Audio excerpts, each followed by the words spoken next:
Hello NEET aspirant, welcome back to my channel. मैं आपका संस्कृत का लेक्चरर डॉक्टर कलीम आज आपके सामने प्रेजेंट हुआ हूं। संस्कृत जो फर्स्ट ईयर में बीएमएस का पढ़ा जाता उसके सिलेबस को बताने के लिए, डिस्क्राइब करने के लिए। इस सिलेबस में क्या क्या है, कैसे कैसे कितना पढ़ना है, कौन से पार्ट से किस पार्ट से क्या नहीं पढ़ना है, वो सारी चीजें आपके सामने आज प्रेजेंट करूंगा।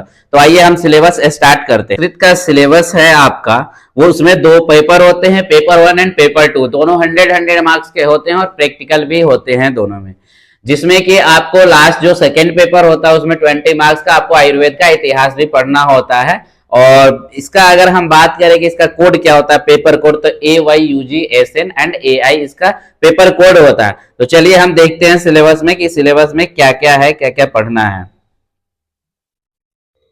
तो जो सबसे पहला टॉपिक आता है हमारा जो पढ़ने वाला है, तो उसमें आता है संस्कृत का वर्ण परिचय, यानी संस्कृत में क्या क्या आता है, कौन से वर्ण होते हैं, कितने प्रकार के वर्ण होते हैं, उसके बारे में पढ़ना है, जो कि 5 मार्क्स का होता है। जो दूसरा टॉपिक होता है वो होता है संज्ञा का, कि कौन कौन से संज्ञा है, उसमें कौन कौन से संज्ञा नहीं है, संज्ञा का क्या होता है, संज्ञा का नाम क्या होता है, भेद कितने होते हैं, वो भी आपको 5 मार्क्स का आता है। तीसरा जो टॉपिक है पेपर फर्स्ट का, वो आता है उपसर्ग। उपसर्ग क्या होते हैं? उपसर्ग वो होते हैं जो किसी भी वर्ड के पहले जुड़ के उसके मीनिंग को चेंज कर देते हैं, तो वो भी आपको 5 मार्क्स का आता है। उसके बाद चौथा जो टॉपिक होता है वो होता है अव्यय, यानी अव्यय का मतलब ये होता है किसी भी सेंटेंस को ऐड करने वाला, जोड़ने वाला, ठीक है, तो वो भी आपको 5 मार्क्स का पढ़ना है। उसके बाद आता है 5वें नंबर पे जो 5वां टॉपिक है वो आता है कारक, जो थोड़ा मेन इंपॉर्टेंट टॉपिक है। कारक बहुत इंपॉर्टेंट है क्योंकि ये आपको 15 मार्क्स को देखने को मिलता है फर्स्ट ईयर में। उसके बाद जो 6 नंबर पे टॉपिक आता है वो आता है संधि। ये भी बहुत इंपॉर्टेंट है और सबसे ज्यादा टेंशन देने वाली जो टॉपिक होती है वो होती है संधि, क्योंकि सबसे ज्यादा बच्चे कंफ्यूज होते हैं और परेशान होते हैं तो संधि से होते हैं। ये भी आपको 15 मार्क्स से आते हैं। उसके बाद जो 7th टॉपिक होता है वो होता है आपको समास, यानी समास पढ़ना है। समास भी आपको थोड़ा इंपॉर्टेंट हो जाता है क्योंकि ये भी 15 मार्क्स का होता है। उसके बाद आता है 8वें नंबर में शब्द रूप। तो ये शब्द रूप भी बच्चों को समझ नहीं आता है, लेकिन हम जब आपको पढ़ाएंगे, ये 10 मार्क्स का क्वेश्चन एक कंफर्म रहता है, लेकिन जब हम आपको पढ़ाएंगे तो ट्रिक वाइज पढ़ाएंगे, तो आपको कोई भी टेंशन लेने की जरूरत नहीं होगी। बस एक बार ट्रिक आप देखोगे, कोई भी वर्ड आएगा बना लोगे।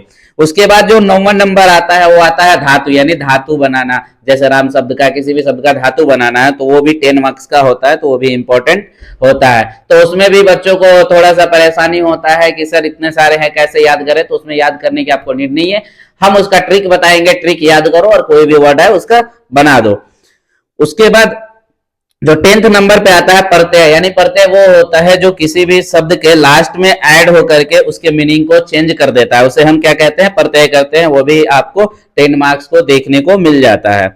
अब जो आता है, हम पेपर 1 के सिलेबस की हम बात कर लिए, ये सारे पेपर 1 के सिलेबस थे। अब हम पेपर 2 की बात करेंगे। तो पेपर 2 में जो सबसे पहला आता है वो आता है निरुक्ति तथा पर्याय, यानी कि किसी भी शब्द का निरुक्ति कहां से उत्पन्न हुआ है और उसका पर्याय क्या क्या है, परिवारवाची सिनोनिम्स क्या क्या है, उसके बारे में पढ़ने को देखना है। तो वो भी 15 मार्क्स का होता है। तो इसमें भी हम आपको कुछ इंपॉर्टेंट बता देंगे, वही सब आपको पढ़ना है, सारे नहीं पढ़ने हैं क्योंकि वही एग्जाम में अक्सर पूछे जाते हैं।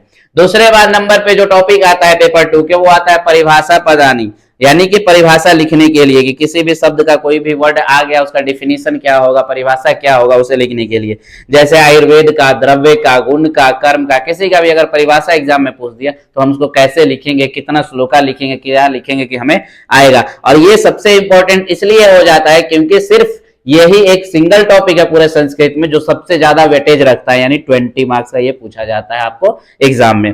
तीसरा जो आता है वो अन्वय लेखन होता है। अन्वय लेखन का मतलब ये होता है रीअरेंजिंग द सेंटेंस, सेंटेंस को रीअरेंज करके और सही करके लिखना होता है, तो ये भी आपको थोड़ा इंपॉर्टेंट हो जाता है।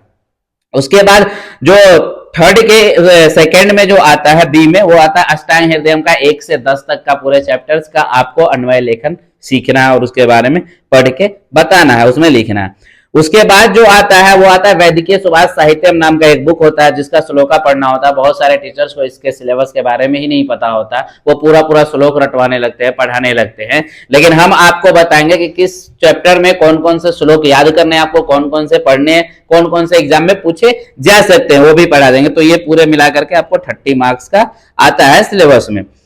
उसके बाद जो चौथा टॉपिक आता है वो आता है क्या कि आपको पंचतंत्र पढ़ना है। पंचतंत्र एक कहानी की बुक होती है, जो संस्कृत कहानी होता है उसको हम हिंदी में समझाएंगे आपको, एक दिन में एक कहानी खत्म करेंगे और हिंदी में आपको वो कहानी पढ़ना पड़ता है। वो भी 15 मार्क्स का आपको सिलेबस में पूछा जाता है। तो इतने सारे सिलेबस थे।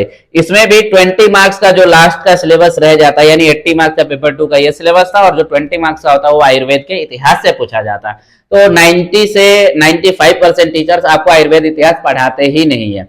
इसलिए नहीं पढ़ाते क्योंकि उन्हें खुद भी नहीं पता होता है कि संस्कृत में ये सिलेबस अब ऐड हो गया, क्योंकि पहले पदार्थ विज्ञान में ये सिलेबस था। लेकिन अब जो नया एनसीईआरटी का रूल आया है और सिलेबस आया है उसमें इसे संस्कृत में ऐड कर दिया गया है, तो टीचर्स नहीं पढ़ाते हैं। लेकिन हम आपको पूरा आयुर्वेद का इतिहास भी पढ़ाएंगे और सारे सब्जेक्ट्स का अलग अलग लेक्चरर हमारे पास प्रेजेंट है, और वो सारे अपने सब्जेक्ट अपने अपने अकॉर्डिंग पढ़ाएंगे आपको। और ऐसे ही आपको बहुत सारे मतलब सारे बीएमएस का फर्स्ट ईयर का सेकेंड ईयर का अगर फ्री लेक्चर चाहते हो और फ्री नोट्स चाहते हो तो आप मेरे चैनल को लाइक शेयर सब्सक्राइब करना ना भूले। Thank you. मिलते हैं फिर नेक्स्ट लेक्चर में एक संस्कृत के लेक्चर्स के साथ।